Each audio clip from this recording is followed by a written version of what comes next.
Hi, I'm Andy from Howard's Peugeot. Congratulations on the purchase of your new Peugeot 208. I'm going to show you around some of the basic features of the car to help get you up and running. So let's have a look around. Your lights and indicators are controlled on the stick to the left of the steering wheel. If you move the stick up, you indicate right, down to indicate left. You can rotate the control anti-clockwise to move through the different lighting options such as side lights and headlights. To activate the full beam, pull towards you. To leave it on, just pull that a little bit further. The wipers are controlled by the stick on the right hand side of the steering wheel. If you move this down, you can activate or deactivate auto wiper mode. Move up to go through intermittent, slow speed and faster speed wipers. If you need to use the jets, pull towards you and hold. To use the rear wiper, rotate this clockwise. And if you need to use the rear jets, rotate clockwise once more.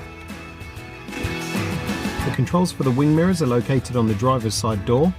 Use this slider to control either the left or right hand side, and then the directional buttons to adjust their positions accordingly.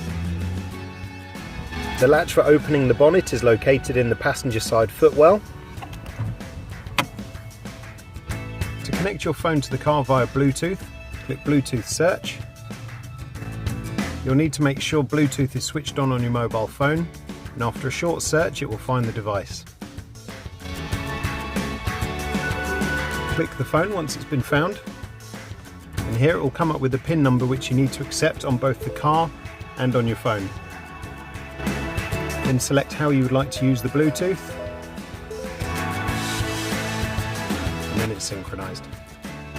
There are two different types of air conditioning units your car might have. This is the manual air conditioning unit, which has temperature control on the right hand side. The power of the fan is controlled on this middle dial. Far left you've got the positioning of the airflow. This button here can switch air conditioning on and off. If you have dual zone air conditioning, you can control the temperature via these buttons on the side. You can switch on air conditioning, switch off, control the fan speed via these buttons at the bottom, and then change the position of the air using the button on the left. The car also features cruise control with a speed limiter. This is located to the left hand side of the steering wheel underneath the controls for the lights and indicators. The dial in the middle, this controls whether you're on speed limiter, which is at the top, or cruise control at the bottom. There's two buttons on the back. The top one sets the speed that you're currently doing. You can press the button again to increase the cruise control speed, or press the button below to decrease the speed. There's also this button on the end which can pause cruise control. If you require further assistance with the controls of your vehicle, then please don't hesitate to get in contact with us. We wish you many happy journeys in your new car and hope to see you again soon. Thank you.